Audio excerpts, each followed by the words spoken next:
자, 하나님은 하나님이 당신 자신을 특별하게 드러내실 때가 있습니다. 성경에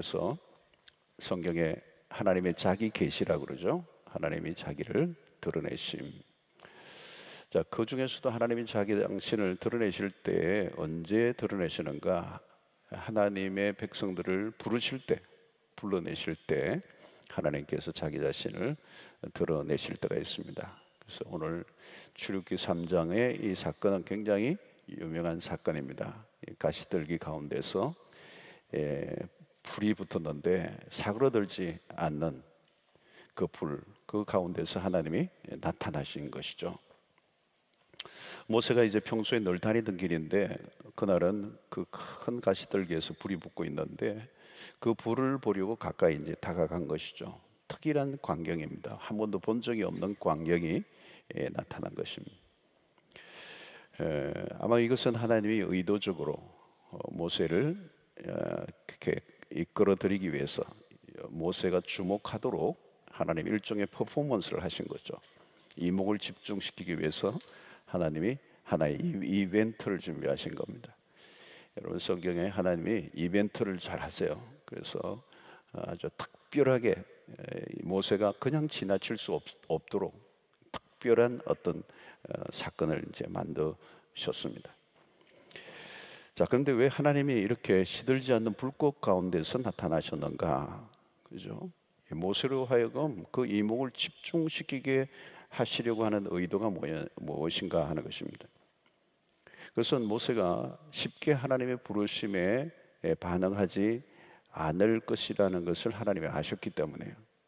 대충 이렇게 말씀만 하셔도 반응할 수 있었다면 구태 이렇게 가시떨기 가운데 불이 붙게 하고 이렇게 복잡한 과정을 하지 않으셨어도 됐을 텐데, 하나님이 이 모세가 웬만해서는 주목하지 않고 반응하지 않을 것이라는 것을 아셨기 때문에 특별한 이제 사건을 만드신 겁니다. 여러분, 이 모세는 지금 나이가 80입니다. 80. 그러니까 인간적으로 보면 모세를 시작할 나이는 아니에요. 그죠? 인간적으로 80에 뭘 시작한다는 나이가 아니죠. 그리고 광야로 도피해 온 지 한 40년이 됐습니다. 40년 동안 광야에서 완전히 묻혀 있었기 때문에 이제 그게 다 적응했고 이제 거기에서 모든 인생을 마무리할 수 있는 그런 생각을 하고 있는 이 모세에게 80세의 갑작스러운 또 다른 부르심이라는 것은 의외의 일이고 반응하기가 쉽지 않은 그런 상황이었을 것입니다. 실제적으로 하나님께서 모세를 부르실 때 모세가 보면 굉장히 소심하게 반응해요. 굉장히 두려워하고 망설이고 주저하고 이렇게 굉장히 소극적인 것입니다. 그래서 우리가 이제 이 하나님의 사람들을 불러내실 때 보면 항상 인간의 편에서는 소극적이에요. 하나님이 적극적으로 나서시는 장면을 우리가 자주 보게 됩니다. 아무튼 하나님은 하나님의 사람들을 불러내시고 또 그 부르시는 일은 그냥 부르시는 게 아니라 때를 맞춰 불러내시는 겁니다. 모세의 80세라고 하는 이때, 이 40년이 지난 그 모세의 40년 이 때를 하나님이 정확하게 맞춰서 이렇게 부르시죠. 그리고 하나님은 굉장히 오랫동안 기다리셨습니다. 여러분, 40년이라는 것은 짧은 세월이 아니죠. 그러나 하나님은 포기하지 않고 모세를 불러내시고 당신의 백성들을 이제 구원해 내시려는 이 역사를 일으켜 가시는 거죠. 자, 오늘 여기에 가시떨기 가운데서 하나님께서 모세를 부르십니다. 모세야, 모세야. 그럴 때 모세가 대답을 합니다. 내가 여기 있나이다. 내가 여기 있나이다. 자, 그때 하나님이 다시 말씀하십니다. 가까이 오지 말라 그럽니다. 모세가 가까이 다가올 때 하나님께서 그에게 가까이 오지 말라 이렇게 하십니다. 여러분, 하나님께 가까이 가려고 하는데 왜 가까이 오지 말라고 하는 것이죠? 하나님은 거룩하신 분이시기 때문에 그렇습니다. 이 거룩하신 하나님. 여러분, 이사야서를 보면 하나님의 그 영이 그 성전에 가득할 때 서랍들이 그렇게 외치죠. 거룩하다, 거룩하다, 거룩하다 이렇게 외칩니다. 이사야는 화로다 나여 망하게 되었다, 되었도다 이렇게 얘기합니다. 하나님을 목격할 때 일어나는 반응이에요. 그분의 거룩하심 앞에 감히 나아갈 수 없는. 예.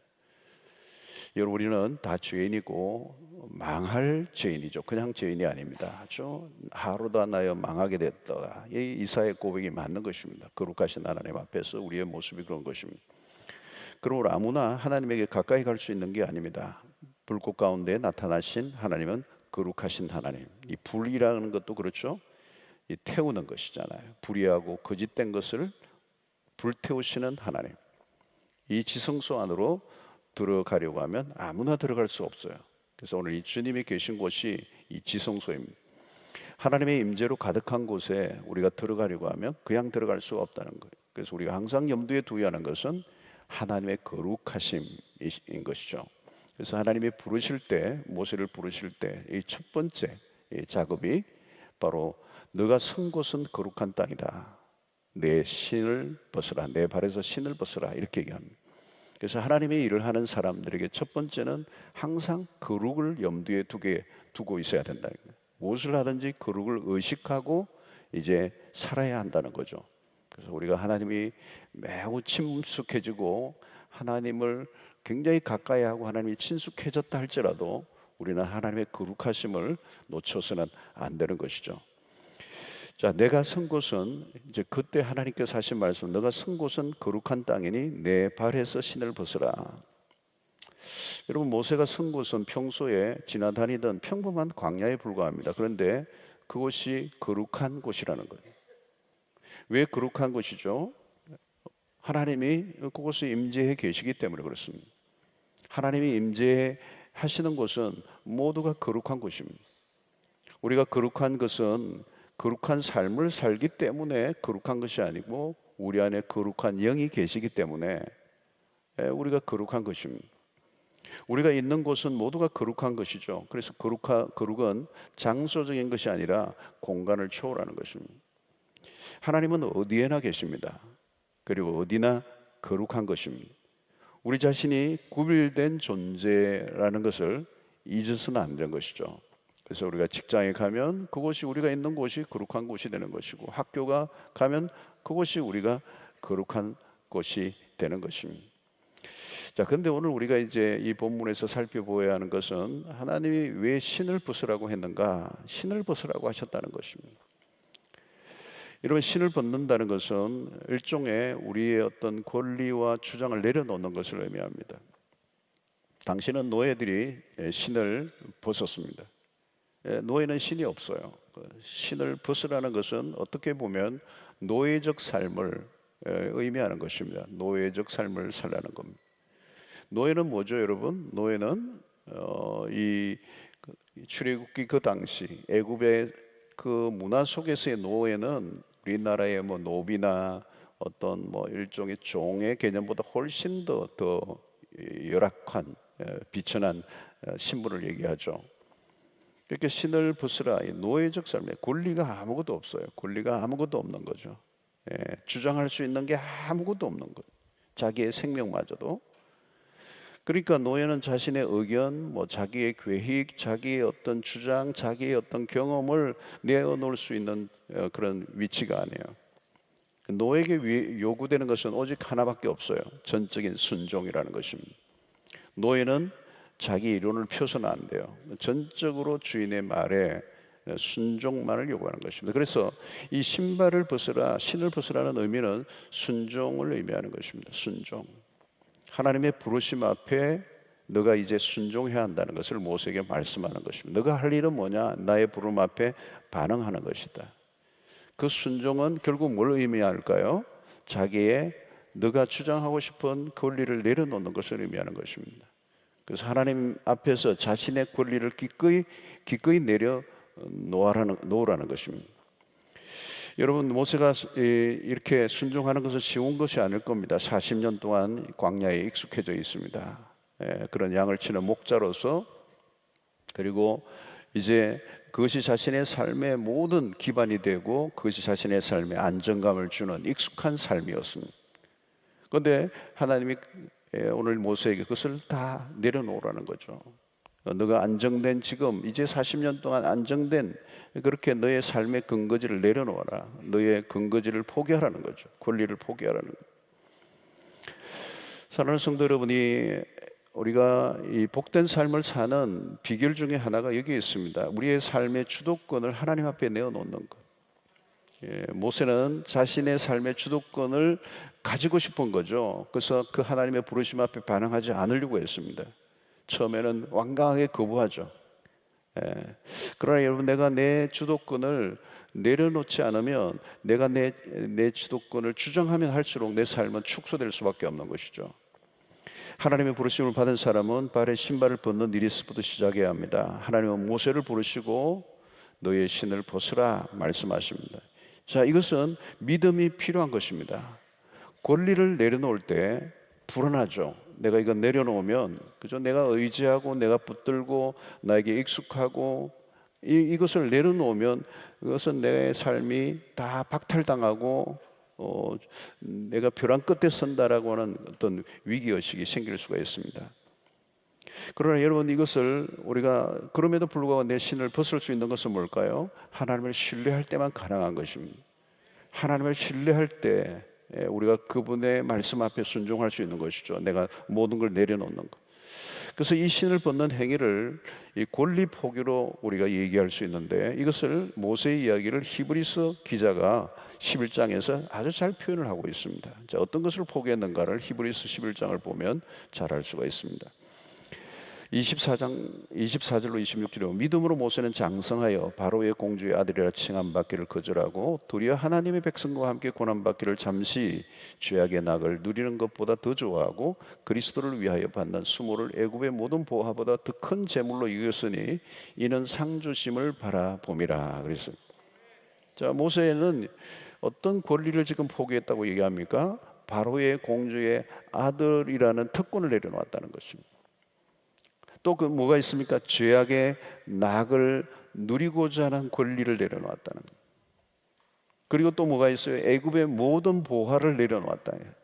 이 히브리서 기자의 해석인 거죠. 모세의 생애에 대한 아주 요약된, 함축된 그 모세의 생애를 얘기하는데, 자신의 끝들을 공주의 아들이라고 하는 그 자리를, 죄악의 낙을 누릴 수 있는 그 황실의 화려한 그 죄악의 낙을 누리는 것을 내려놓는, 애굽의 모든 보화를 내려놓는, 여러분, 이것은 작은 일이 아니죠. 대단한 것이죠. 대단한 것입니다. 권리를 포기하는 일은 어려운 일인 것이죠. 모세의 포기는 엄청난 것입니다. 공주의 아들이라 칭함을 거부했다는 거죠. 권리 포기는 현실로 돌아가면 간단한 이야기가 아니에요, 여러분.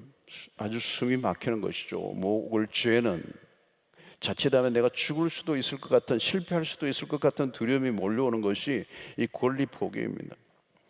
여러분, 주일날 이 주일 성수를 할 때 가게 문을 닫을 때 그냥 뭐 장사가 잘 안 되는 집이면 문 닫는 거나 안 닫는 거나 큰 차이가 없을 수도 있을 수 있어요. 근데 하루에 어마어마하게 장사가 잘 되는 집이고 하루에 매출이 엄청난데 그 주일 문을 닫는다는 거, 그죠? 이 권리를 포기하는 거잖아요. 이거 쉬운 게 아니거든요, 여러분. 막 그냥 뭐 어마어마하게 막 돌아가는데 그 주일날 하루 가장 핫한 날 닫는다는 거 쉬운 게 아니에요, 여러분.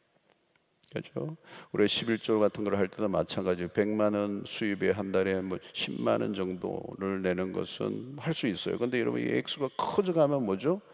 권리를 포기한다는 게 쉽지가 않아요. 내가 주장하고 싶은 어떤 것들을 내려놓는 게 쉽지가 않아요. 그게 커질수록 이 바로의 공주의 아들이라고 하는 이 엄청난 것들을 내려놨다는 것은 이 권리 포기라는 것입니다. 여러분, 권리 포기란 나의 모든 것을 잃어버리는 것으로 우리는 여깁니다. 그리고 권리 포기를 할 때 우리는 내가 모든 것을 잃어버릴 것이라고 하는 두려움에 빠질 때가 있습니다. 그러나 그렇지 않아요, 여러분. 권리 포기는 잃어버리는 것이 아니라 진정한 것을 얻는 삶이라는 거죠. 더 나은 것을 얻기 위해 덜 귀중한 것을 내려놓는 것이죠. 그래서 이것이 오늘 히브리서 11장을 보면 비교급이 나오는 것이죠. 무엇보다 더 귀한 것을 선택하는 것을 의미하는 것이죠. 모세는 그것을 비교할 줄 아는 눈이 있었던 것이죠. 더 나은 것이 무엇인가를 보는 눈이 열렸기 때문에 그런 기꺼이 권리를 포기할 수 있었다는 겁니다. 자, 사도를 보면 역시 그는 더 나은 것을 얻기 위해서 그가 좋아하던 것을 포기했습니다. 빌립보서 3장 7절로 8절의 말씀도 비슷하죠. 그러나 무엇이든지 내게 유익하던 것을 내가 그리스도를 위하여 다 해로 여길 뿐더러 또한 모든 것을 해로 여기면 내 주 그리스도를 아는 지식이 가장 고상하기 때문이라. 그 다음에 보십시오. 내가 그를 위하여 모든 것을 잃어버리고 배설물로 여기면 그리스도를 얻고 그랬어요. 여기 잃어버리고와 얻고를 우리가 비교해야 돼요, 여러분.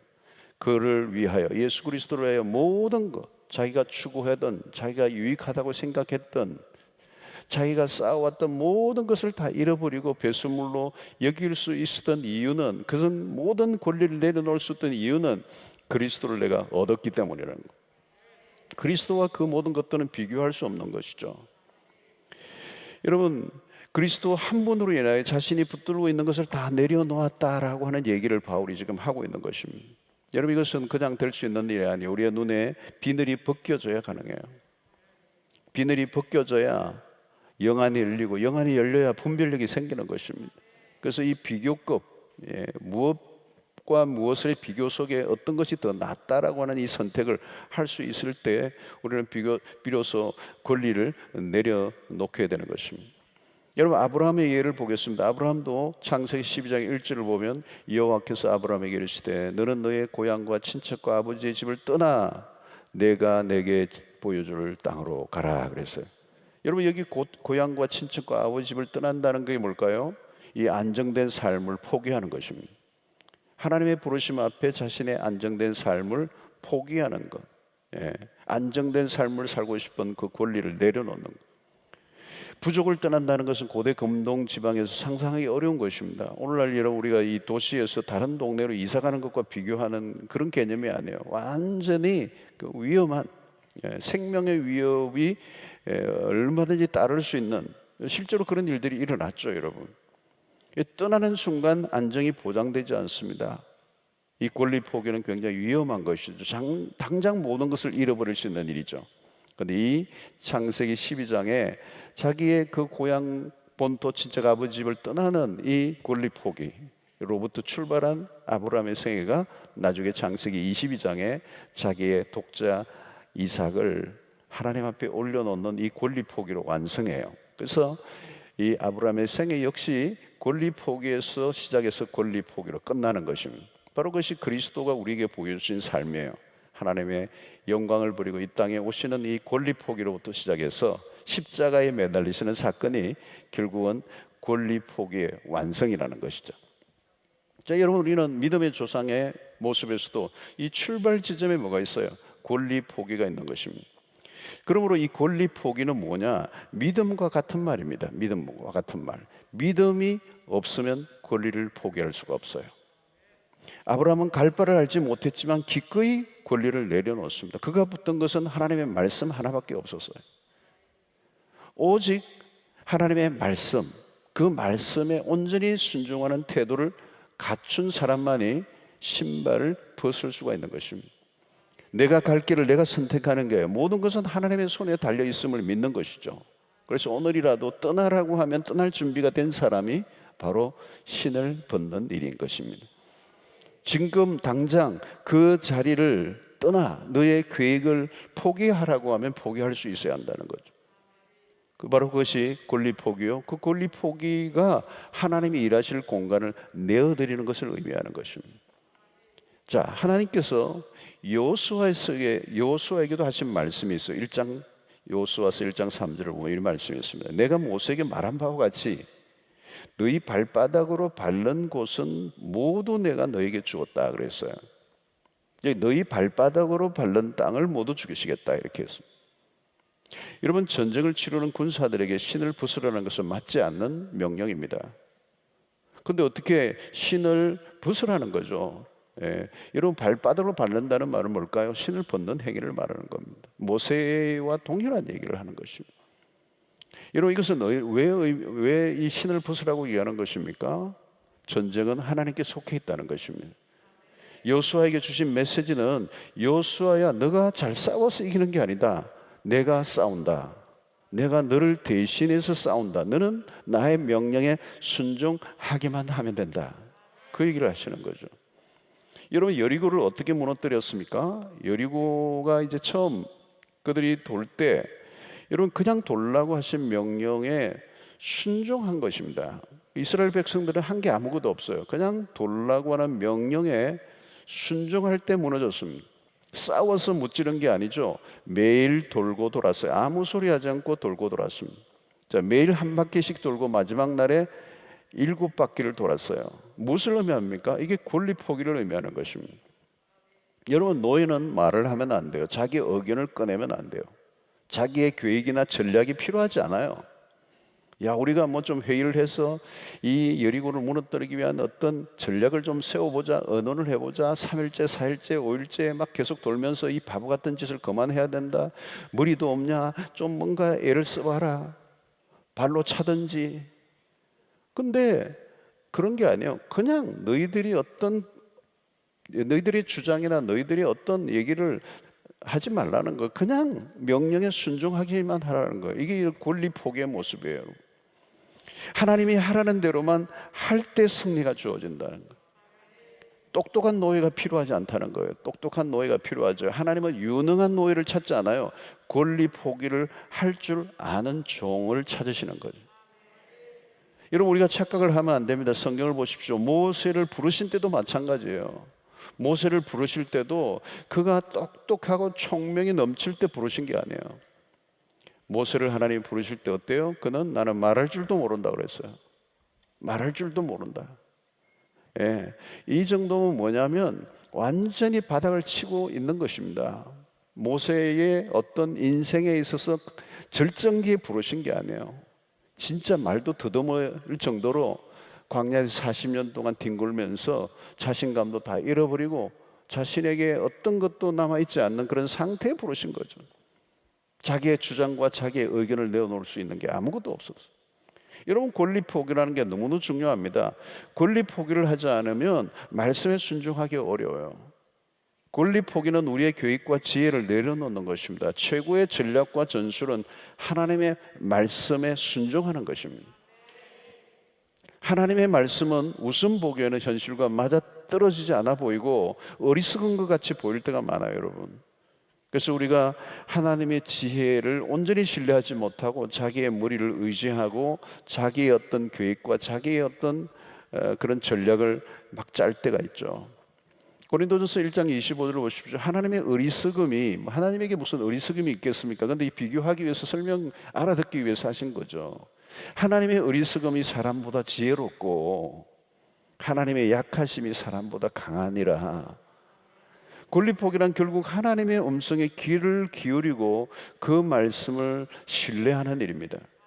내가 아무리 완벽하게 계획을 세우고 준비를 오랫동안 해왔다 할지라도 하나님의 말씀보다 앞서면 안 된다는 것입니다.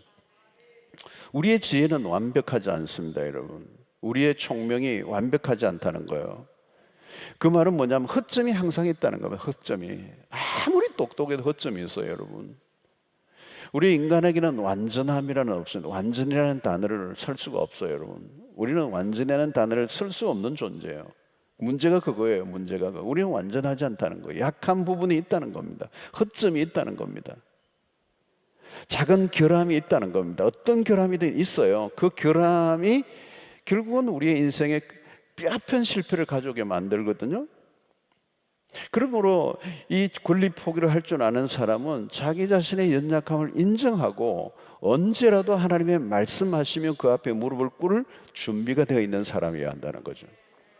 그래서 오늘 모세에게 하나님이 첫 번째 하시는 얘기가 너의 신을 벗으라는 거예요. 이게 부르심을 받은 자에게 하나님이 명령하시는 첫 번째 요구하시는 거예요. 여러분, 우리는 신을 벗으라고 할 때 두려움이 옵니다. 벗으면 안 될 것 같아요. 그래서 자꾸 우리 머리를 너무 쓰는 거예요. 머리를 자꾸 쓰는 거죠. 이거 안 되는데 하나님 이러시면 안 되는데 하나님 말씀 하나님 말씀하시긴 했는데 자꾸 자기 머리를 쓰는 거예요. 그러니까 머리가 빠지는 거예요, 여러분.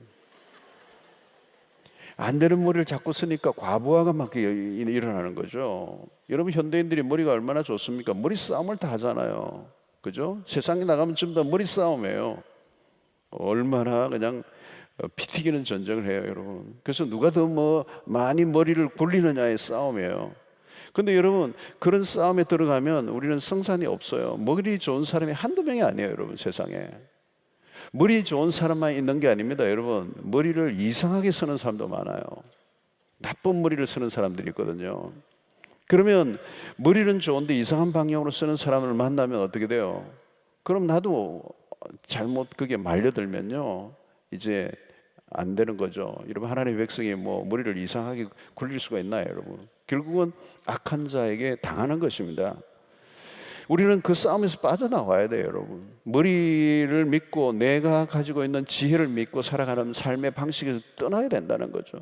시편 1편 1절을 보십시오. 복 있는 사람은 악인의 들의 꾀를 따르지 아니한다는 거. 악인의 꾀를 따르지 않는다. 세상은 꾀로 살아가는 거잖아요. 꾀, 장꾀. 여러분, 머리 굴린다, 그게 다 장꾀잖아요.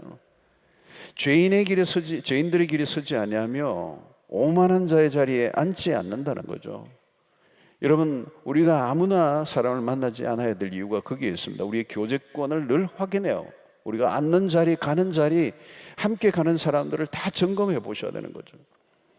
여러분, 오해하지 마십시오. 우리는 더 많이 무장해야 한다고 생각합니다. 가장 견고한 신발을 준비해야 한다고 여깁니다. 나의 것을 내려놓는다는 것은 생각보다 어려운 것입니다. 그러나 하나님을 신뢰하고 내 신을 벗고 나면 그때 비로소 우리에게 뭐가 찾아오느냐면 담대함이 찾아와요. 여러분, 이 담대함이 중요합니다. 여호수아 1장에서 하나님께서 여호수아에게 하신 말씀이 담대하라는 거죠. 담대하라. 아무리 하나님이 다 맡겨 놓으시고 준비를 다 해 놓으셔도, 예비해 놓으셔도 담대함이 없으면 그럴 수가 없는 거죠. 신을 아무리 신고 있어도, 멋진 신을 신고 있어도 앞으로 나아갈 수 있게 하는 그 담대함이잖아요, 여러분. 실행하게 옮길 수 있는 것은 담대함이라는 거죠. 땅을 밟을 수 있게 하는 힘은 담대함에서 나오는 것입니다. 담대함이 있어야 앞으로 나갈 수 있는데, 이 담대함이 어디서 오느냐? 신을 벗을 때예요. 신을 벗는다는 말은 뭘까요? 하나님을 신뢰한다는 것입니다. 하나님을 신뢰하는 자만이 신발을 벗게 되고, 신발을 벗은 자는 담대함이 일어나는 거예요. 그래서 내가 발로 밟는 땅을 내게 주겠다라고 하는 이 말씀이 그 말씀인 것이죠. 그래서 여호수아 부대는 하나님의 말씀을 따라 앞으로 나아갑니다. 그것이 바로 믿음으로 사는 삶이죠. 우리는 다른 방향으로 살아가야 합니다. 세상 사람들이 사는 방식과 다른 삶이어야 한다는 거예요. 신발을 벗는 방식은, 하나님은 우리로 하여금 이 세상 사람들과 다른 길을 걸으라는 것입니다. 세상적 방식을 포기하라는 것이죠. 경쟁하고 겉모술수를 쓰고 그 악인들의 꾀를 그냥 모사에 참여하는 그런 방식으로 우리가 살아가라고 말씀하지 않는 것입니다. 여러분, 다른 사람들은 온갖 수단과 방법을 동원하는데 나는 가만히 있으면 바보가 되는 것 아닌가? 내가 하는 대로 하면 안 될 것 같아요. 얼마 못 가서 망할 것 같아요. 이런 세상 사람들을 보면 재주가 얼마나 좋아요, 여러분. 얼마나 재주가 좋아요. 우리는 그런 방식을 내려놓으면 내가 뒤처지는 것 같아요. 그래서 신발을 벗기는커녕 신발을 고쳐 신고 달려가야 될 것처럼 여길 때가 있습니다. 불안합니다. 그러나 여러분, 속지 마십시오. 머리를 쓰는 사람은 결국은 자기 머리에 자기가 속습니다. 여러분, 오늘 밤에 머리가 난 별로 안 좋다, 복입니다. 복. 머리가 쓰는 사람은 머리로 망하게 돼 있어요. 재간이 있다, 그걸로 망하는 겁니다. 여러분, 머리를 쓰며 살아가는 사람은 언젠가 자기보다 머리 좋은 사람을 만나면요, 한 방에 나가는 겁니다. 자기의 머리를 믿고 살아온 사람은 언젠가 자기의 머리가 회전이 안 되는 날이 와요. 그러면 거대한 벽 앞에 서게 되는 것입니다. 멘붕이 오는 거죠. 신발을 벗는다는 것은 전혀 다른 삶의 방식입니다. 내 힘을 내려놓고 하나님의 힘을 빌리는 것입니다. 나는 이해 안 되지만 하나님의 방식을 따르겠습니다. 이게 신을 벗는 것입니다. 그러므로 신을 벗는다는 것은 나의 이론을 내려놓는 거예요. 하나님의 이론, 하나님의 방법, 하나님의 말씀을 따르는 것입니다. 하나님의 말씀을 신뢰하는 것이죠. 하나님의 말씀이 내 생각보다 지혜롭다는 걸 믿는 것입니다. 그래서 계속적으로 하나님의 말씀을 경청해야 되는 것이죠. 그래서 신발을 벗는다고 하는데 하나님의 말씀에 귀를 기울이지 않으면 그건 거짓된 것입니다. 신발을 벗었다면 하나님의 말씀에 귀를 기울여야 합니다. 여러분, 나아만 장군이 엘리사의 말대로 요단 강물에 가서 7번 들어가야 했죠. 그 신발을 벗어야 되죠. 옷도 다 벗어야 되는 겁니다. 순종을 해야 순종을 위해서 신발을 벗는 것입니다. 선지자의 말씀에 순종하는 것이 신발을 벗는 거예요.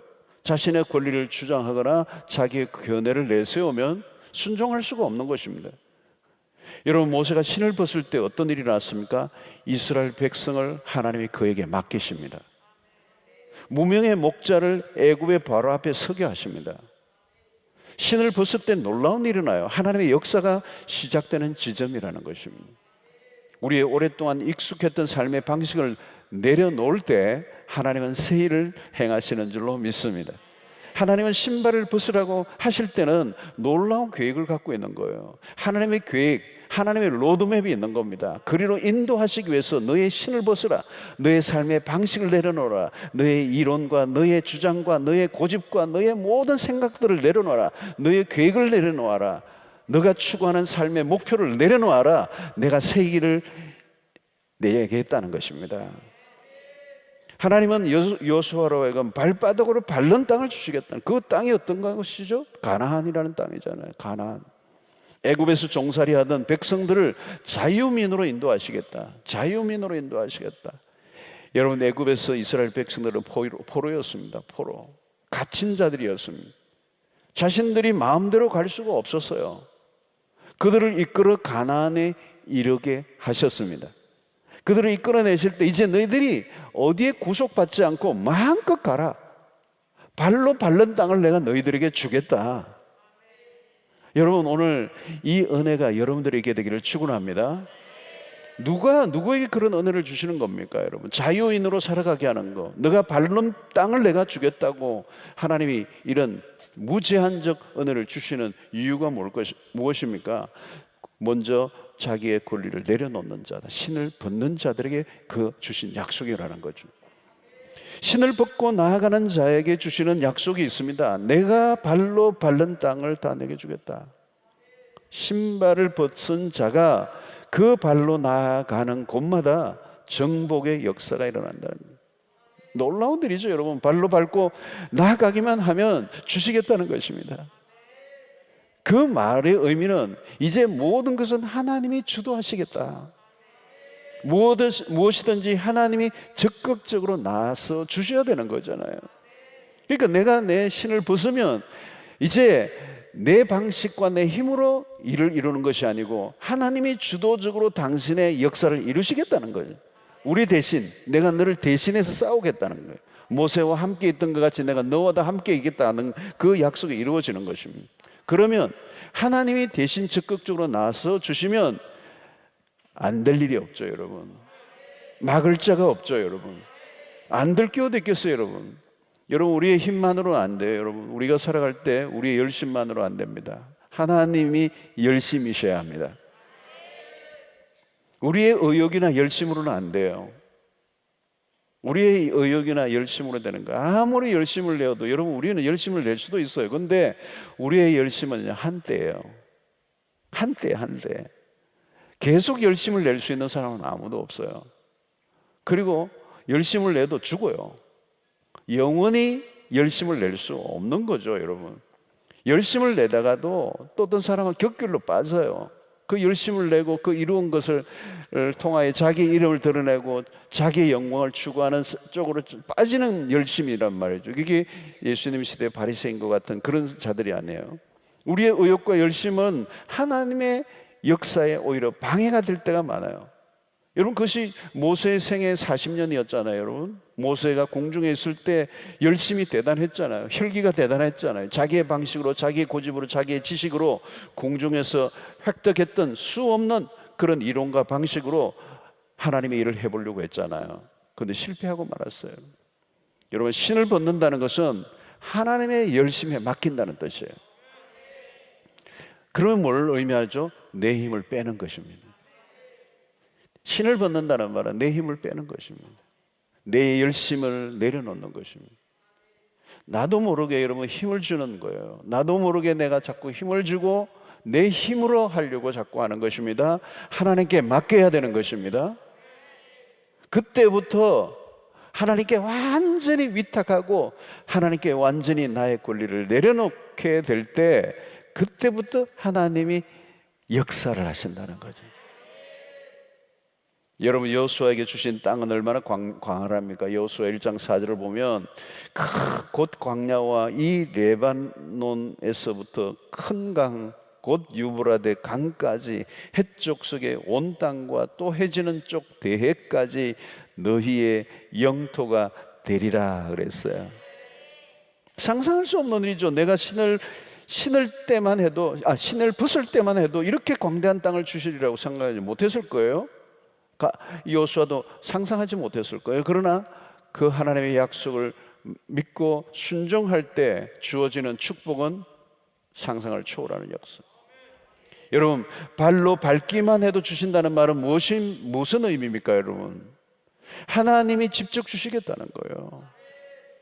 너가 쟁취해서 얻는 게 아니라 내가 너에게 안겨주겠다는 거예요. 그게 여러분 여호수아서의 표현은 뭘까요? 취하여 주겠다는 거예요. 너가 취하게 해주겠다는 것입니다. 이건 내 노력이 아니에요. 일방적인 하나님의 간섭과 역사 속에 이루어지는 것이라는 거죠. 그 뒤부터는 다른 차원의 삶이 벌어진다는 거예요. 여러분, 내가 열심히 해서 이루어지는 것과 하나님의 열심으로 이루어지는 것은 근본적으로 차이가 있습니다. 우리의 머리로 이루어낸 어떤 결과와 하나님의 열심으로, 하나님의 지혜로 이루어낸 것은 전혀 다른 것입니다. 여러분, 여호수아가 자기의 신을 벗을 때, 모세에게 말씀하셨던 것 같이 그 신을 벗을 때 이제는 그 여호수아가 싸우는 모든 삶의 전쟁의 지휘관은 하나님이신 것이죠. 여호수아가 아닌 것입니다. 여호수아가 싸운 게 아니에요. 대신 하나님이 싸워주신 거죠. 그럼 뭐예요, 여러분? 우리가 할 일이 별로 없어요, 여러분. 여러분 인생 가운데 이런 은혜를 체험할 수 있게 되기를 바랍니다. 아, 이게 희한하네, 되네. 왜 이렇게 되는 거지? 나와 상관없는 어떤 일들이 벌어지는 거예요. 내가 아무리 해도 이룰 수 없는 일들이 이루어지는 것을 보게 된다는 거예요. 이거 얼마나 신나는 것입니까, 여러분? 우리가 완전히 권리를 포기하고 하나님의 말씀에 온전히 순종하고 살아가면 그 다음부터는 우리가 할 일을 하나님이 대신해 주신다는 거예요. 대신해 주신다. 여러분, 이것이 여호수아서 1장에서 나오는 말씀의 뜻이죠. 그래서 우리는 어디로도 치우치지 말고 하나님의 말씀을 주야로 묵상하고 내 입에서 떼지 말고 그 말씀에 온전히 복종하고 순종하기만 하라는 것입니다. 그게 권리 포기의 삶이에요. 내 주장을 내려놓으라는 거예요. 내 방식과 내 생각과 내 이론을 완전히 내려놓고 그분에게 맡길 때, 여러분, 우리의 삶의 변화는 언제부터 시작이 되는 것입니까? 완전한 권리를 포기했을 때예요. 내 삶을 주장하는 그 주장을 내려놓을 때예요. 하나님 권리 포기를 한 사람을 전혀 다르게 대우하십니다. 우리의 믿음의 조상 아브라함의 생애도 그렇고 예수 그리스도, 아브라함부터 예수 그리스도까지 이르는 모든 하나님의 사람들에게서 일어나는 뚜렷한 특징은 자신의 권리를 내려놓은 사람들이에요. 그때부터 하나님이 그의 인생을 마음껏 축복하시는 것이죠. 자신의 권리가 포기되지 않은 사람에게는 하나님께 뭔가를 주시기를, 뭔가를 그에게 보장해 주기가 미덥지 않은 것이죠, 여러분. 우리의 삶을 온전히 믿고 신뢰하고 맡길 수 있는, 하나님의 모든 것을 맡길 수 있는 단계가 뭐예요? 자신의 권리를 내려놓는 것입니다. 여러분, 모세는 하나님의 종입니다. 여호수아는 누구예요? 모세의 시종이었습니다. 그들은 다 하나님의 종이었어요. 그것이 신을 벗는 순종으로 나타났어요. 그래서 모세나 여호수아 동일해요. 신을 벗는 순종으로 나타났어요. 그들은 일평생 하나님의 종으로, 하나님의 노예로 살았어요. 하나님의 명령에 기꺼이 신발을 벗었어요. 그때 그들의 삶의 영역은 확대돼요. 여러분, 우리가 하나님이 그 뭐 법궤를 만들 때라든가 또 성막을 짓는 모든 과정들도 보면요, 그 디테일하게 하나하나 어떤 것 하나도 그냥 짓도록 하지 않고, 물론 그 안에 모든 상징적인 의미가 다 있지만 그 치수 하나, 모든 색깔 하나도 그들이 마음대로 하지 않고 철저하게 하나님의 말씀에 따라 짓도록 하셨어요. 그러니까 모든 것을, 설계도는 하나님이 다 주신 거예요. 그대로 따라가도록 하신 거죠. 여러분, 그런 것들을 통하여 하나님은 당신의 백성들이 얼마나 하나님의 종으로서의 역할을 잘 수행하는가를 하나님이 지켜보고 계시는 것이죠. 자신의 어떤 디자인이 따로 있는 게 아니에요. 하나님의 백성들은 우리가 가지고 있는 새로운 어떤 길이나 새로운 어떤 계획이 필요한 게 아니에요. 우리는 하나님의 말씀을 따라 우리가 온전히 순종하는 것만 요구되는 것입니다. 그러기 위해서는 우리의 권리를, 주장하고 싶은 권리를 내려놓는 것이죠. 그때 하나님이 그 권리를 온전히 내려놓는 그 순종을 할 때 하나님께서는 그의 삶에 하나님이 대신하여 싸워주시고 대신하여 살아주시는 역사가 일어나는 것이죠. 그때는 우리가 상상할 수 없는 일들이 벌어지는 것입니다. 내가 아무리 노력해도 할 수 없는 일들이 일어난다는 것입니다. 사랑하는 성도들, 여러분들도 신을 벗을 수 있게 되기를 바랍니다. 신을 벗지 않으면 아무 일도 일어나지 않아요. 사실은 하나님이 어떤 것도 허락해 주실 수가 없다는 것입니다. 신을 벗지 않으면 자신의 울타리를 벗어나지 못해요. 자기가 만든 그 울타리에 갇혀 있는 것입니다. 여러분, 그 삶이 어떤 삶이에요? 뺑뺑이에요. 뺑뺑이. 이스라엘 백성들이 광야에서 뺑뺑이를 돌았잖아요. 해적목마 계속 도는 거예요. 여러분들 해적목마는 안 타시죠? 놀이동산 가가지고 해적목마가 재밌었어요? 네, 동거 띵동 띵동 하고 띵동 띵동. 공회전 하는 거잖아요. 공회전 재미없어요. 나가지 않잖아요. 늘 그저 그 자리에 있는 거잖아요. 답답한 삶을 사는 거죠. 경계선에 갇혀 있는 인생. 여러분, 오늘 여기에서 매우 중요한 모세를 부르시는 첫 번째, 부르심을 받은 자의 첫 번째예요. 모세를 이스라엘의 그 지도자로, 애굽에서 이스라엘 백성을 이끌어내는 구원의 역사에, 하나님의 역사의 대리자로 쓰임받는 첫 번째 단계가 신을 벗으라는 거예요. 그때 하나님은 우리를 새로운 역사, 새로운 길로 인도하신다. 여러분, 내 팔을 내가 흔들면서 내가 내 길을 가리라, my way, 그렇게 살 것인가, 아니면 하나님이 가라고 하신 길을 갈 것인가? 인생은 거기에서 거대한 차이를 만들어내는 것입니다. 내가 가고 싶은 길을 포기하고 주님이 가라고 하시는 길을 가야 한다는 거죠. 그게 신을 벗는 행위예요. 신을 벗고 하나님의 말씀을 따라가면 여리고도 무너지고 광야에서도 길이 생기고 사막에서도 강이 나는 역사가 일어난다는 거죠. 여러분들이 아직도 신을 벗지 못하고 있는 분이 계십니까? 나는 도무지 나의 권리를 내려놓을 수 없다고 여기고 붙들고 있는 것이 있습니까? 나는 이것만은 포기할 수 없다고 하는 것들이 있습니까? 하나님 그걸 내려놓으라는 거죠. 아마 누구에게나 다 달라요. 사람마다 다 다를 것입니다. 나는 열심히 내 인생을 걸어가고 있는데 어느 날 너의 신을 벗으라고 하는 거죠. 너가 추구했던 그 모든 것들에서 돌이키라고 말씀하실 때가 있어요. 내가 생각하기에는 이 너무도 오랫동안 내가 수고하고 애를 쓰고 정말 대가를 지고 땀을 흘리면서 이루었던 것인데 어느 날 하나님은 그것을 내려놓고 어떤 다른 길로 우리를 인도하실 때가 있는 거죠. 제가 알고 있는 어느 선교사님은 2차 그 행정고시까지 다 합격하고 이제 뭐 다 끝났어요. 이제 그야말로 뭐 자신의 삶의 포지션, 사회적 지위, 뭐 모든 것 다 보장되고 뭐 공부도 잘했고 얼마든지 출세할 수 있는데 이제 그 단계를 거의 다 마치고 있는데 하나님이 어느 날 선교에 부르신 거예요. 그러니까 뭐 하나님의 말씀 앞에 온전히 자기의 권리를 내려놓고 하나님의 부르심 앞에 반항하는데 온 집안이 난리가 나고 그냥 호적에서 파겠다고 그러고 이제 쫓겨날 판이 되고 주변에 아무도 지지해 주지 않는 권리를 내려놓는다는 건 쉬운 건 아니에요, 여러분. 욕을 먹을 수도 있고 사람들로부터 배척을 받을 수도 있고 자신의 삶이 벼랑 끝에 설 수도 있고 쉬운 게 아니죠, 여러분. 그러나 여러분, 하나님은 어떤 때는 우리를 하여금 너의 권리를, 너의 그 붙들고 있는 걸 내려놓으라고 말씀하십니다. 여러분, 어쩌면 하나님께서는 내려놓으라고 하시는 그 권리를 포기하라고 하시는 그것을 내가 순종하지 않고 있을 때 그 불순종이 내 인생을 가로막고 있는 거예요. 내 인생이 앞으로 나가지 않는 거예요. 너가 신을 벗어야 된다는 거죠. 하나님이 열어주시고 싶은데 막혀 있는 거예요. 내가 나의 길을 막고 있는 거죠. 사랑하는 성도 여러분, 이 밤에 우리가 이 본문을 통하여 내가 벗어야 할 것이 무엇이냐, 내가 권리를 포기해야 될 것들이 무엇이냐를 주님 물으시는 거죠.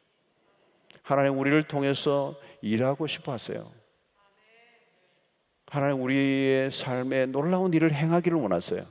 하나님은 준비가 되어 있겠어요. 그런데 문제는 우리의 신을 벗지 않는 거죠.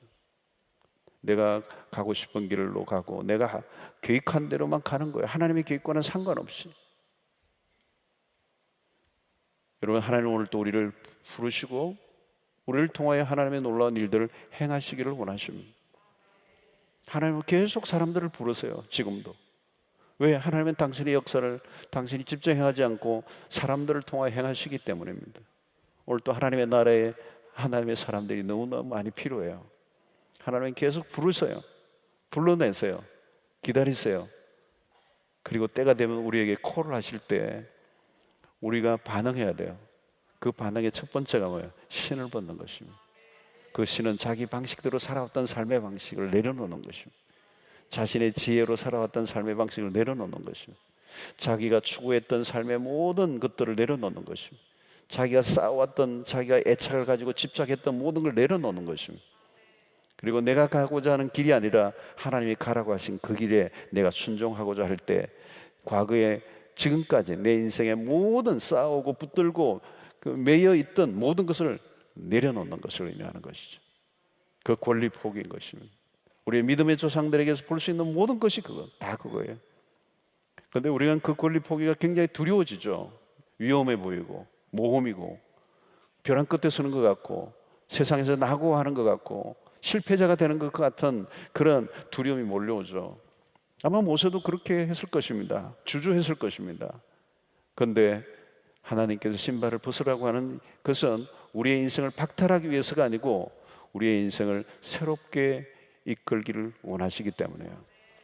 그리고 신을 벗으라는 이 말은 이제 너의 인생은 너의 힘으로 살아가는 것이 아니라 내가 너의 인생을 책임지겠다고 말씀하시는 거예요. 신을 벗어야 돼요, 여러분. 나의 권리를 내려놓아야 돼요. 내가 이것 없으면 살아갈 수 없다고 그렇게 붙들고 있는 것을 하나님 내려놓으라고 하면 너 그것 때문에 안 돼. 그건 내려놓아야 돼. 그래야 나의 길을 따를 수가 있어. 여러분, 오늘 하나님이 어떤 하나님을 찾아오셨어요? 가시떨기 가운데 불이 붙고 있는데 소진되지 않는 거예요. 계속 불이 타고 있는 거예요. 계속 불이 타고 있는 거예요. 사그라들어서 잿더미가 되는데 사그라들지 않는 거죠. 여러분, 이건 뭘까요, 여러분? 하나님은 어떤 공급이 필요하지 않아요. 스스로 홀로 영원히 계속 일하시는 하나님이세요. 그분은 변함이 없는 분이세요. 그분은 변덕을 부리시는 분이 아니세요. 너 좀 밀어주려고 했는데 내가 좀 요즘 힘이 딸린다, 안 되겠다, 다음에 또 보자, 이런 하나님이 아니세요. 계속 불이 타시는 하나님이세요. 소진되지 않는 하나님이세요. 힘이 빠지는 하나님이 아니세요. 변덕을 부리시는 분이 아니시라고요. 영원히 일하시는 분이세요. 영원히 부리신 분이세요. 그분에게는 그 모든 것을 시작하시는 분이고 그 일을 완전히 마치시는 하나님이시라는 거죠. 하나님은 실패하지 않으시는 분이고 어떤 분에 의해서 당신의 일이 방해를 받지 않으시는 하나님이세요. 그 일을 완성하시는 알파와 오메가 되시는 하나님이 지금 불타는 그 가시들기 한가운데 나타나셔서 모세를 부르시고 너의 신을 벗으라고 말씀하십니다. 오늘도 여러분, 하나님 우리 가운데 찾아오셔서 말씀하십니다. 너의 신을 벗으라. 내가 너를 새로운 길로 인도해 주겠다. 너가 상상하지 못하던 길을 내가 인도하겠다. 너의 신을 벗기만 하면 너의 그 맨발로, 그 발바닥으로 밟는 땅을 내가 다 너에게 주겠다. 너를 통하여 하나님의 놀라운 일들을 이루어 가시겠다고 그렇게 약속을 하시는 것입니다. 여러분, 그 능력의 하나님은 오늘 우리의 인생 가운데 찾아오시고 우리의 모든 일들 속에 끊임없이 간섭하시고 역사를 이루어 가시는 하나님이십니다. 지금까지 부지런히 내 열심으로만 살아왔던 분들이 있다면 이제 그 열심을 내려놓으십시오. 그 열심은 언젠가 끝이 날 것입니다. 그리고 그 열심은 오래가지 않고 때로는 절망과 그리고 안타까움으로 끝날 수밖에 없는 열심입니다. 한계가 있는 열심입니다. 자신의 열심을 의지하지 마시고 자신의 지혜를 의지하지 마십시오. 여리고 앞에 이스라엘 백성들이 지혜가 필요하지 않았어요. 하나님의 말씀에 순종하기만 할 때 역사는 일어난 것입니다. 여러분, 이것이 하나님의 백성들이 살아가는 삶의 방식인 것이죠. 여러분, 오늘 이 밤에 그 하나님의 역사를 이제 바라보고 목격하고 경험하며 살아가기를 원하시는 분이 있다면 오늘 이 밤에 답은 간단해요. 여러분들이 신을 보셔야 돼요. 그것은 뭘까요? 여러분들의 권리를 내려놓는 것입니다. 그것이 바로 십자가죠. 십자가가 뭘까요? 자기의 권리를 내려놓는 것입니다. 때로는 하나님이 말씀하시면 내가 아직도 내려놓지 못하는 결정적인 것이 무언가를 하나님께 물으시기를 바랍니다. 그리고 그것에 온전히 순종할 때 대신 싸워주시고 대신 일해 주시고 대신 열심을 내시는 그 하나님이 여러분들의 인생 가운데 함께 하실 때 전혀 다른 another level, 전혀 다른 차원의 인생이 여러분들에게 벌어지게 될 것입니다. 그런 은혜가 여러분들 모두 있게 되기를 주의 이름으로 축원합니다.